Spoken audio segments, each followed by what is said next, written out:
तो आज हम लोग चर्चा करने वाले हैं दो चर वाले रैखिक समीकरण युग्म का। सबसे पहले हम लोग परिचय देखेंगे कि आखिर दो चर वाले रैखिक समीकरण होता क्या है और कैसे पहचानेंगे और इसका हल कैसे करना है और कितनी विधि से इसका हल किया जाता है उसके बारे में। ठीक है, तो सबसे पहले समझ लेते हैं कि दो, पहला अक्षर है दो और दूसरा अक्षर है चर वाले रैखिक समीकरण का युग्म। यानी कि दो चर सबसे पहले समझते हैं। चर संख्या, संख्या दो तरह के होते हैं, एक तो होता है चर संख्या और एक होता है अचर। तो सबसे पहले हम लोग चर देख लें। तो चर संख्या में आता है जो भी A B C D X Y Z, यानी कि जिसका कोई निर्धारित नहीं होता है, यानी कि A B C D X Y Z जो भी होता है, ये इस तरह की संख्याओं को चर संख्या कहा जाता है। और अचर संख्या एक दो तीन चार पाँच छः सात आठ, यानी कि जितनी सारी संख्याएं होती हैं उन्हें चर संख्या कहा जाता है। तो यानी कि अब इस बार का जो हम लोग का समीकरण होगा रैखिक इस बार जो रैखिक युग्म होगा वो हम लोग का दो चर वाला होगा, यानी कि उसमें दो चर संख्याएं होंगी।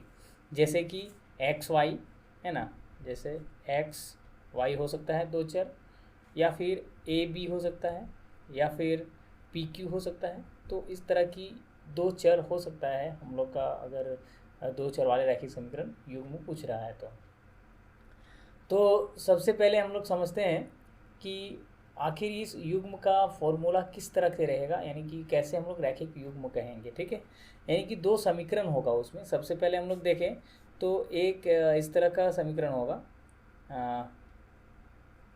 2x प्लस 3y प्लस 4 बराबर 0 और 3x प्लस 6y प्लस 6 बराबर 0।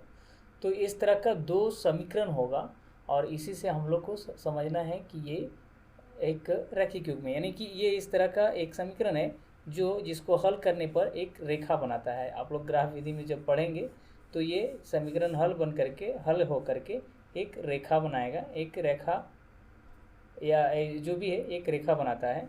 और ये भी जो समीकरण है वो भी एक रेखा बनाता है, यानी कि यहाँ पे दो समीकरण दो रेखाएं बनाएंगे, समीकरण 1 और समीकरण 2। अगर इसको हम लोग ग्राफ विधि में हल करेंगे तो ये दो रेखाएं बनाएंगी। ठीक ना, आगे हम लोग देखें तो इसको हम लोग कैसे जानेंगे कि ये ग्राफीय विधि में कैसा बनेगा और बीजगणित का इसका हल होगा तो किस तरह का हल होगा, इसके बारे में सबसे पहले हम लोग चर्चा कर लेते हैं। ठीक है, लेकिन सबसे पहले इसका हम लोग तुलना करने के लिए सीखेंगे। ठीक ना, यहाँ पे कोई भी रैखिक समीकरण युग्म जो होगा, कोई भी रैखिक समीकरण युग्म जो होगा वो कुछ इस तरह से होगा, A X plus B Y plus C बराबर 0 के रूप का होगा। यानी कि इसका जो फॉर्मूला होगा, यानी कि इसका जो समीकरण होगा वो कुछ इसी आधार पर रूप का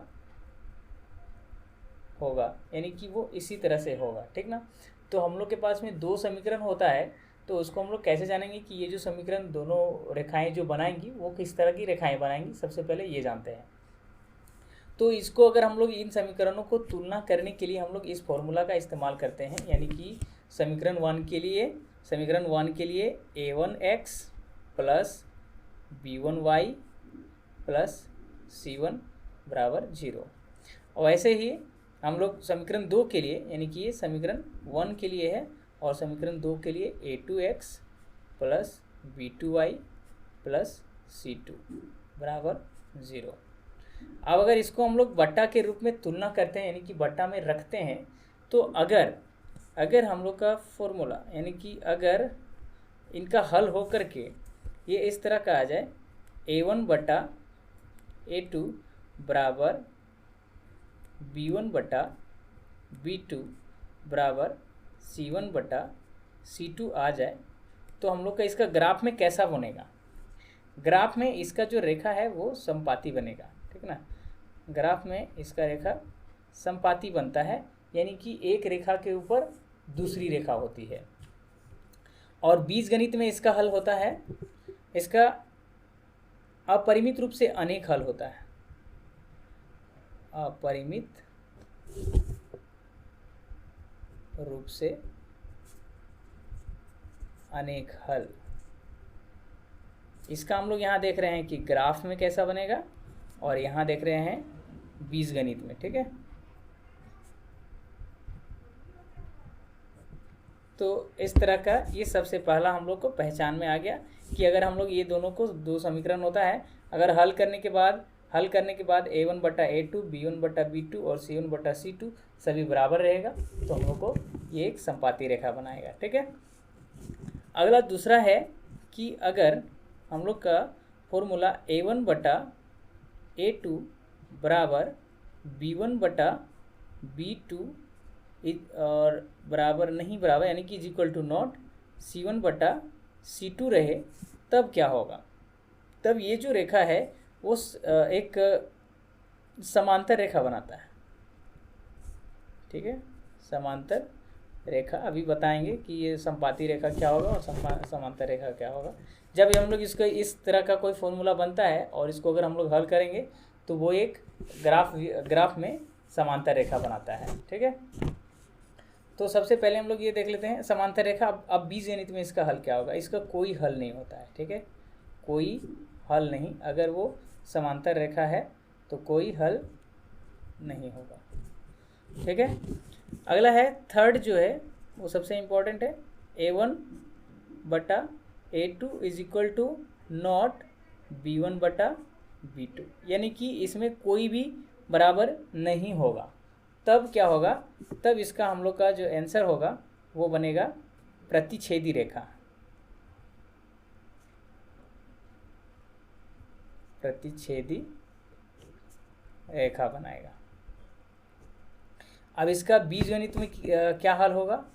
तो केवल एक हल होगा इसका। ठीक है, केवल एक हल होगा, यानी कि एक हल होगा लेकिन ये सिर्फ एक ही आंसर आएगा उसका। तो ये तीनों है जिसको हम लोग को बारी बारी से समझना है। संपाती रेखा किस तरह का रेखा होता है वो हम बता देते हैं।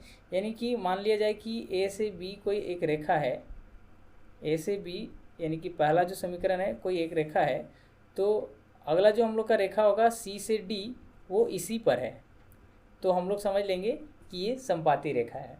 और समांतर रेखा यानी कि ए से बी, ये ए बी एक लाइन में चलता है और सी डी एक लाइन में चल रहा है, तो ये हम लोग का जो कि कभी भी प्रतिच्छेद नहीं करेगा, तो हम लोग उसे कहेंगे कि वो समांतर रेखा है। प्रतिच्छेदी रेखा यानी कि दो रेखाएं एक दूसरे से प्रतिच्छेद करती हूँ, कुछ इस तरह का बनाती हूँ, तो ए बी और सी डी हम लोग ले लें तो ये हम लोग का हो जाएगा प्रतिच्छेदी रेखा, यानी कि एक दूसरे को कभी ना कभी प्रतिच्छेद करती हैं। तो ये इसका परिचय है। तो आइए अब हम आगे देखते हैं कि आगे क्या हो सकता है। तो आगे हम लोग आते हैं, तो ये जो दो चर वाले रैखिक समीकरण युग्म है इसको तीन विधियों में पढ़ा जाता है, यानी कि तीन अलग अलग विधि में इसका हल हम लोग कर सकते हैं। ठीक है, बीजगणित में इसका तीन विधि से हल किया जा सकता है। हम लोग समझेंगे बीज गणित। ठीक है, ग्राफ विधि को छोड़ करके बीज गणित में इसका तीन विधि होता है। पहला का नाम है प्रतिस्थापन विधि। प्रतिस्थापन विधि। दूसरा का नाम है विलोपन विधि, और तीसरा का नाम है वज्र गुणनखंड विधि। ठीक है, वज्र गुणनखंड विधि। हम लोग इन तीन विधियों से इसको हल कर सकते हैं। और एक होता है चौथा जो अलग होता है, वो इसमें बीजगणित में नहीं आता है, उसको हम लोग कहते हैं, एक होता है ग्राफ विधि जो कि अलग ही है। ठीक है, वो बीजगणित के अंतर्गत हम लोग को नहीं पढ़ना होता है, ये अलग से पढ़ना होता है ग्राफ विधि। जैसे हम लोग यहाँ पे भी ग्राफ में देख रहे थे कि ग्राफ में संपाती और समांतर रेखा अलग अलग निकालना रहता है और बीजगणित में अलग अलग निकालना रहता है, तो इसीलिए हम लोग इसको ग्राफ विधि को अलग से पढ़ते हैं। और ये तीनों विधि को बीजगणित में प्रतिस्थापन विधि, विलोपन विधि और वज्र गुणनखंड विधि तीनों को एक साथ में पढ़ते हैं। ठीक है, तो आज का वीडियो यहीं तक।